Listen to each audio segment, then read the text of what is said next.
Good morning students. तो हमने current carrying coil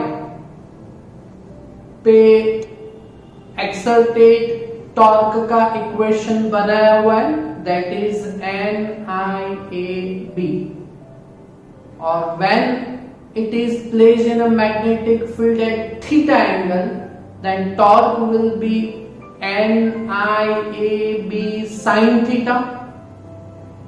ये इक्वेशन बनाया हुआ है, okay, where IA that is magnetic moment, and if there are n numbers of turn, then magnetic moment will be NIA. तो torque का equation हमने NIA that is magnetic moment, तो with angle torque का equation NIA that is magnetic moment M, तो MB sin theta बनाया हुआ है। उसके बेस हमने एक रेगुलर एक्सरसाइज में न्यूमेरिकल भी किया था, ओके। अभी लास्ट दो न्यूमेरिकल है इसी टॉर्क के कॉन्सेप्ट के base, okay, that is our illustration 11, that is for 4 marks, and exercise number 13, that is last exercise of our regular exercise numerical, okay। तो पहले exercise number 13 for 2 marks, उसको solve कर देते हैं। सिर्फ डेटा बाहर निकाल के हमें सिर्फ इक्वेशन ही पुट डाउन करना है, ओके। तो you have question that is simply A, पढ़ेंगे और उसके ऊपर से डेटा निकाल के सॉल्व कर देंगे, ओके। तो ये न्यूमेरिकल तो बहुत इजी हो जाएगा, ओके। तो देखिए, a circular coil of 30 turns, numbers of turns are there, that is n is equal to 30, circular coil है, okay, and radius 8 centimetre, okay. तो radius r that is 8 centimetre, that is 8 into 10 raised to minus 2 metre, है ना। तो इसके ऊपर से हम area find out कर देते हैं। सर्कुलर कॉइल है तो area for circular coil that is given by pi r square, okay. चलो, पाई आर स्क्वायर, पाई का वैल्यू दैट इज 3.14, और रेडियस का स्क्वायर दैट इज 8 का स्क्वायर 64, और 10⁻² का स्क्वायर दैट इज 10⁻⁴, ओके। तो इसका एरिया का आंसर मीटर स्क्वायर में आएगा, तो that is in 10⁻⁴, okay.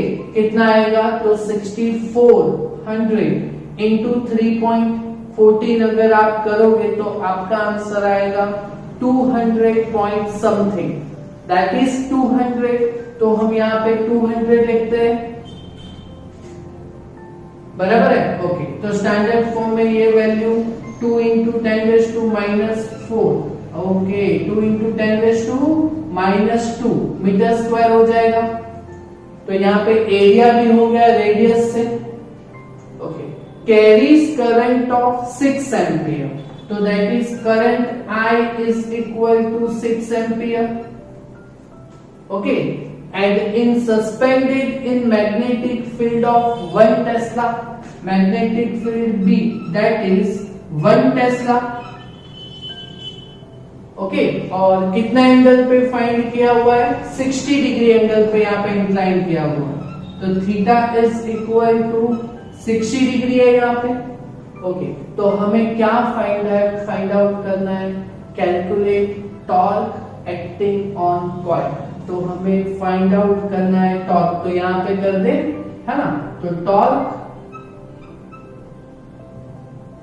On coil that is torque that is with angle है, तो that is NIAB sin theta.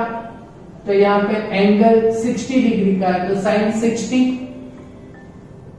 Okay. चलो, सबका वैल्यू रख देते हैं। तो torque two is equal to N30, current 6 ampere, okay.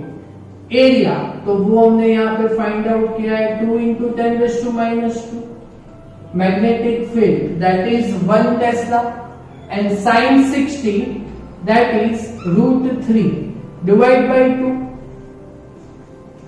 Clear? Okay, चलो तो यहां पे करेंगे तो ये 2 और ये 2 कैंसिल हो जाएगा, बराबर है? ओके, तो आंसर आपका यहां पे आएगा 180 इंटू √3 और वो जितना भी होगा वो 10⁻⁻² में होगा। ओके, तो 30 इंटू 6 दैट इज 180 इंटू √3 का वैल्यू 1.73। ओके, तो 1.73 इंटू 180 तो यू विल हैव 311.4 और 10⁻²में। Okay, so torque 2 will be 3.11 है ना, और 10⁻² that is divided by 100 तो 3.11। ओके, और आंसर में यूनिट लिखना खास जरूरी है, that is torque force into displacement, तो force that is Newton and distance that is meter, so your answer will be 3.11 torque newton into metre में आएगा। हो गया क्वेश्चन ए कंप्लीट, बहुत इजी था। ओके, चलो तो अभी क्वेश्चन बी में तो सिर्फ आपको 1 लाइन में यस और नो में ही आंसर देना है, तो ये तो बहुत इजी है। Would your answer change if circular coil in a, यहाँ पे क्वेश्चन ए में जो सर्कुलर कॉइल थी है ना, तो would your answer change if circular coil in A were replaced by a planar coil of irregular shape that encloses same area? अभी यहाँ पे जो सर्कुलर कॉइल था उसकी जगह पे हमें रिप्लेस करना है किसी इरेगुलर शेप के, उसका एरिया तो सेम है, तो टॉर्क का आंसर चेंज होगा क्या? All other particulars are also unaltered, दूसरे particulars that is वो भी आपके सब सेम ही है, एरिया भी सेम ही रखा है, तो क्या टॉर्क का आंसर चेंज होगा? तो torque is given bye NIAB sin theta, area भी सेम रखा है और all other particulars are also unaltered, तो टॉर्क का आंसर चेंज होगा? नहीं होगा, है ना, तो हम क्या लिखेंगे? No, torque NIAB is true for all planar coil, है ना, so the answer would not change क्योंकि एरिया सेम रखा हुआ है, बाकी के पर्टिकुलर्स भी सेम, तो शेप पे तो डिपेंड नहीं करेगा, शेप चेंज होगा तो एरिया चेंज होगा, बट एरिया भी यहाँ पे सेम रखा है ना, so answer will not change। Clear? तो ये तो 1 लाइन में हो गया। So that is our exercise 13 based on torque acting on coil for 2 mark। Easy है, कर पाओगे ये पहले, तो ये न्यूमेरिकल पहले कंप्लीट कीजिएगा, उसके बाद यहाँ पे 4 मार्क का क्वेश्चन देखते हैं, that is our illustration 11। Okay, तो illustration 11 भी एकदम इजी है ना, सिर्फ A, B, C and D ऐसे 4 क्वेश्चंस हैं। ओके, तो वो धीरे धीरे करेंगे। चलो पहले एक लाइन का यहाँ पे आपको क्वेश्चन दिया गया हुआ है। ओके, तो 100 turn closely bounding circular coil. Okay, 100 turn वाली सर्कुलर कॉइल है, तो पहले N is equal to 100 that is 10⁻²। Circular coil of radius 10 centimetre. Okay, तो सर्कुलर कॉइल का radius R is equal to 10 centimetre, that is divided by 100 0.1 metre. Okay, चलो तो ये हो गया रेडियस का। ओके, तो यहां से एरिया फाइंड कर देते हैं, ना, है ना, तो area of coil is given by pi r square that is 3.14 into radius that is 0.1 metre है, तो 0.1 का स्क्वायर, तो 0.1 का square you will have 0.01 into 3.14, तो एरिया होगा 0.0314 मीटर स्क्वायर। क्लियर? समझ में आया? ये एरिया फाइंड आउट कर लिया रेडियस से। And carries current of 3.2 ampere, तो that is current I is equal to 3.2 ampere. Okay, तो डेटाज हो गए। चल, उसके बेस हम क्वेश्चन A, B, C और D सॉल्व करेंगे। बहुत इजी है क्वेश्चंस। पहला question, what is magnetic field at centre of coil. अच्छा, हमने थ्योरी देखा था इंपॉर्टेंट टू 4 मार्क्स का। सर्कुलर लूप से x डिस्टेंस पे मैग्नेटिक फील्ड फाइंड आउट किया था थ्योरी में, बराबर है। और उसके बेस एक नोट बनाया हुआ था कि उस सर्कुलर कॉइल के सेंटर पे मैग्नेटिक फील्ड का इक्वेशन हमने वहां पे बनाया था, है ना। और उसके बेस न्यूमेरिकल भी किए हुए थे।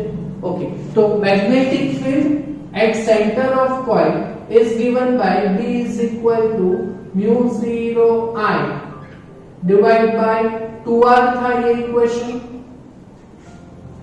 था ना ये equation. Okay, but if there are n numbers of turn, तो यहां पे magnetic field n times that is n multiply होगा।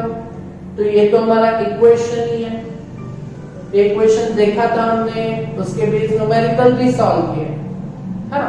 चलो, तो यहाँ पे सिर्फ वैल्यू पुट डाउन करते हैं। म्यू 0 का value 4 pi into 10⁻⁻⁷, n that is 100, number of turn that is 10⁻², okay, current that is 3.2 ampere, okay, or divide by 2 into r, radius that is 0.1 meter। Okay, तो हमारा यहाँ पे जो answer आएगा वो 10⁻⁻⁵ में आएगा, -7 + 2। ओके, तो हमें क्या करना है, सिर्फ calculation. 4 pi 4 into 3.14 that is 12.56 into 3.2 करते हैं। ओके, तो यहाँ पे 12.56 इंटू 3.2 you will have 40.192 और divided by 0.2 होगा ना, तो divided by 0.2 you will have 200.96 that is 200, तो यहाँ पे 200 होगा, that is magnetic field tesla. और स्टैंडर्ड फॉर्म में अगर हम करते हैं तो मैग्नेटिक फील्ड B का आंसर आएगा 2 into 10⁻⁻³ tesla. Clear? That is magnetic field at centre of coil. जो इक्वेशन था उसी के बेस हो गया। Okay, question B, what is magnetic moment of coil. Okay, तो मैग्नेटिक मोमेंट लास्ट लेक्चर में ही देखा था ना, magnetic moment m that is Ia, but if there are n numbers of turn then it will be NIA, n भी है I भी है और एरिया भी हमने फाइंड आउट कर दिया है। ओके, तो सिर्फ इक्वेशन ही रखना है, तो magnetic moment m that is Ia, but n numbers of turn then NIA it will be। Okay, n that is 10⁻², current that is 3.2 और एरिया that is, एरिया यहाँ पे कितना फाइंड किया हुआ है, 0.0314। ओके, तो इसका आंसर कितना आएगा, तो 10⁻² that is 100 ही कंसीडर कर दें, तो 100 इंटू 3.2 इंटू यही कर देते हैं। ओके, तो 100 into 3.2 into 0.0314 you will have 10.048। okay, so it will be 10 और यूनिट भी खास लिखना जरूरी है, नंबर ऑफ टर्न का तो यूनिट नहीं आता। Okay, I that is current, that is ampere into area. Area का unit meter square. So it will be our magnetic moment. Clear? Okay. ये क्वेश्चन देखो बहुत आपको लेंदी लग रहा है ना, बट है कुछ नहीं, बस डेटा निकाल के आपको 2 लाइन में ये क्वेश्चन सॉल्व हो जाएगा। Okay, this coil is placed in a magnetic field of 2 Tesla. ये जो सर्कुलर कॉइल है उसको मैग्नेटिक फील्ड कितने में प्लेस किया हुआ है? So B is equal to 2 tesla. Okay, initially the axis of coil is in the direction of coil. Axis of coil is in the direction of, यहाँ पे थोड़ा गड़बड़ हो गया, in the direction of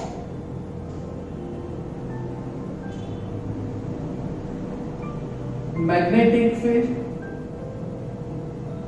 okay, तो यहाँ पे पहले जो कॉइल है वो एक्सिस ऑफ कॉइल जो है वो मैग्नेटिक फील्ड की डायरेक्शन है, तो इट मींस यहाँ पे पहले एंगल कितना है डायरेक्शन में? It means parallel, so 0 degree का एंगल है, and then rotates at angle of 90 degree. Okay, तो उसके बाद में एंगल कितना किया गया हुआ है? 90 डिग्री का एंगल यहाँ पे रोटेट किया गया हुआ है। तो फाइंड टॉर्क, आपको क्या फाइंड करना है? Torque initial and final position के लिए। तो इनिशियल पोजीशन में टॉर्क पहले 0 डिग्री पे था और बाद में 90 डिग्री के रोटेशन पे, है ना? तो टॉर्क का इक्वेशन हमने NIAB sin theta, NIA that is magnetic moment, तो MB sin थीटा इक्वेशन है हमारे पास। तो initial torque,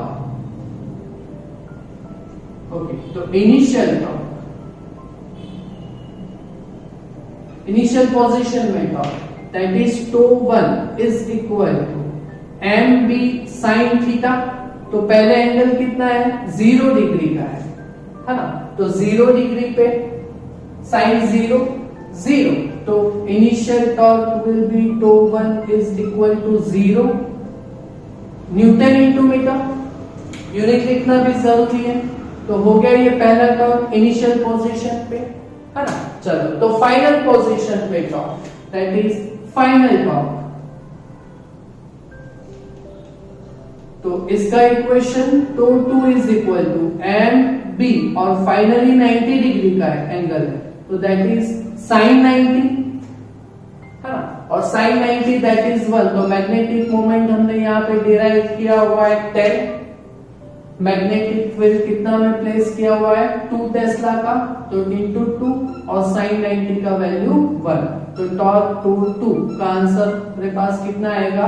20 Newton into metre. Clear? समझ में आई? ओके, तो ये फाइनल पोजीशन में टॉर्क हो गया। क्लियर? ओके, अभी क्वेश्चन डी जो है ना, उसमें हमें थोड़ा मेहनत करना पड़ेगा।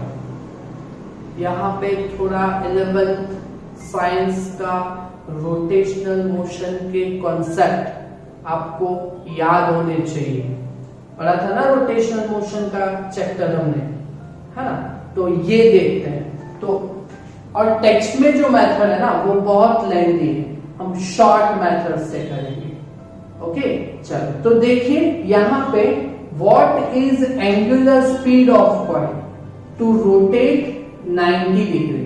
0 to 90 डिग्री पे जो रोटेट करना है उसके लिए हमें एंगुलर स्पीड फाइंड करना है। रोटेशनल मोशन देखा था चैप्टर नंबर 7, उसमें लीनियर स्पीड था v, तो एंगुलर स्पीड था ओमेगा। ओके, तो हमें एंगुलर स्पीड ओमेगा फाइंड करना है। ओके, और moment of inertia of coil, moment of inertia समझा था, लीनियर मोशन में मास आता है, तो रोटेशनल मोशन में मास को रिप्लेस करता है moment of inertia that is I। Okay, तो I is equal to given that is 0.1 kg into metre square. Clear? Okay. अभी टेक्स्ट में जो मेथड है ना, ओके, वो थोड़ा लेंथी है, हम शॉर्ट मेथड से यहां पे सॉल्व करेंगे। ओके, तो बराबर समझिएगा। तो ये जो क्वेश्चन है वो उसको हम सॉल्व करेंगे वर्क एनर्जी थ्योरम से, है ना। तो वर्क एनर्जी थ्योरम। अच्छा, तो वर्क एनर्जी थ्योरम क्या है? W is equal to delta T, है ना। तो ऐसे लिख सकते हैं delta K is equal to W, बराबर है। Okay, delta K that is change in kinetic energy. Kinetic energy का इक्वेशन अभी बराबर यहां पे समझिएगा, ये समझना ही जरूरी है। ओके, हम इजी मेथड से कर रहे हैं, टेक्स्ट में इंटीग्रेशन वाला मेथड। ओके, तो समझिए, तो काइनेटिक एनर्जी पहले तो स्पीड 0 था एंगुलर वाला, तो उसका जरूर, तो फाइनल काइनेटिक एनर्जी वही लिखेंगे। ओके, तो काइनेटिक एनर्जी का इक्वेशन क्या है हमारे पास? 1/2 mv²। ओके, तो 1/2 mv², m that is mass, तो यहाँ पे रोटेशनल मोशन है, तो मास की जगह पे आएगा यहाँ पे मोमेंट ऑफ इनर्शिया I, बराबर। v² that is linear velocity, तो लीनियर वेलोसिटी की जगह पे आएगा यहाँ पे एंगुलर वेलोसिटी, तो v की जगह पे ओमेगा, तो that is 1/2 I ω² is equal to, ये जो वर्क है ना, इसका थियोरी अभी बराबर समझिए। ये थियोरी हमने कर दिया है, तो आपको थोड़ा क्या करना होगा, तो मैं आपको जो बोल रहा हूं वो कीजिएगा। तो पहले मैं क्या बोल रहा हूं वो समझिए, उसके बाद में वीडियो पॉज कीजिएगा। ओके, तो आपको क्या करना है, तो चैप्टर नंबर 2 नोट में, आपकी जो नोटबुक है जहां पे आपने सब प्रॉब्लम सॉल्व किए हुए हैं, तो चैप्टर नंबर 2 में potential energy of dipole in uniform electric field, ये 3 मार्क का थियरी चैप्टर नंबर 2 में था, बिफोर कैपेसिटर, ये थियरी था। वहां पे आपने potential energy U is equal to minus EP, that is minus EP cos theta वहां पे किया हुआ है। ओके, तो वीडियो आप पॉज कीजिए और वहां पे आपने देखो potential energy U is equal to minus EP cos theta था, इलेक्ट्रिक फील्ड में, यूनिफॉर्म इलेक्ट्रिक फील्ड में था ना। अच्छा, मिला क्या? मिला? अभी आप तो कुछ मेहनत तो नहीं करोगे तो फिर कैसे चलेगा? मिला ना आपको? Okay, minus EP cos theta. उसके बाद में मैंने एक नोट बनाया हुआ है, आपने एक नोट बनाया हुआ है, work to rotate dipole, electric dipole. देखो, वर्क का इक्वेशन आपने वहां पे किया हुआ है, PE cos theta 1 minus cos theta 2, मिला? That is this work. यहाँ पे 0 to 90 डिग्री पे रोटेट किया हुआ है ना, तो इक्वेशन क्या है? Work is equal to PE cos theta 1 minus cos theta 2 in bracket. तो इलेक्ट्रिक फील्ड के लिए, इलेक्ट्रिक डाइपोल के लिए, तो यहाँ पे ये इक्वेशन क्या आएगा? PE, P that is electric dipole moment, तो यहाँ पे क्या आएगा? Magnetic dipole moment, that is ME, तो वहां पे इलेक्ट्रिक फील्ड था, तो यहाँ पे मैग्नेटिक फील्ड आएगा B, और cos theta 1 minus cos theta 2, तो cos 0 minus cos 90 degree, cos theta 1 minus cos theta 2, 0 to 90 degree पे। समझ में आया कि नहीं? किया हुआ है ना? ओके, तो ये बहुत इजी, यहां से हो गया अपना प्रॉब्लम सॉल्व। तो 1/2 I omega square is equal to mb cos 0 का वैल्यू दैट इज 1 और cos 90 दैट इज 0, तो 1 माइनस 0 दैट इज 1, तो 1/2 I omega square is equal to mb आया यहाँ पे। ओके, तो ओमेगा स्क्वायर को अगर हम यहां से सब्जेक्ट बनाते हैं तो omega square is equal to, यहां पे mb है ना, 2 मल्टीप्लाई हो जाएगा तो 2mb और divided bye moment of inertia I आएगा।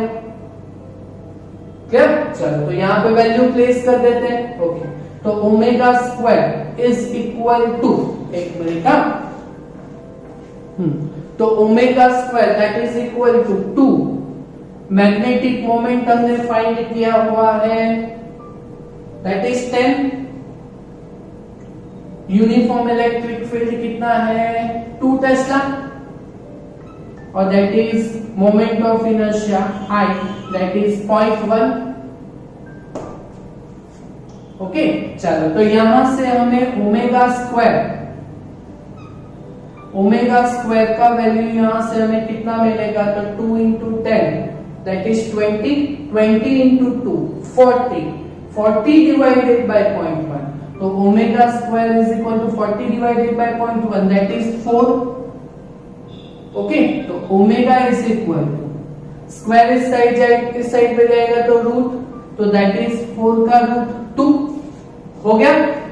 ओके, और यूनिट लिखना भी जरूरी है ना, तो omega is equal to 2 pi by t, 2 पाई दैट इज एंगल, तो रेडियन और divided by t time second, radian per second. Clear है ना? थोड़ा 11th स्टैंडर्ड के बेस किया हुआ है, तो that is angular speed omega of circular coil.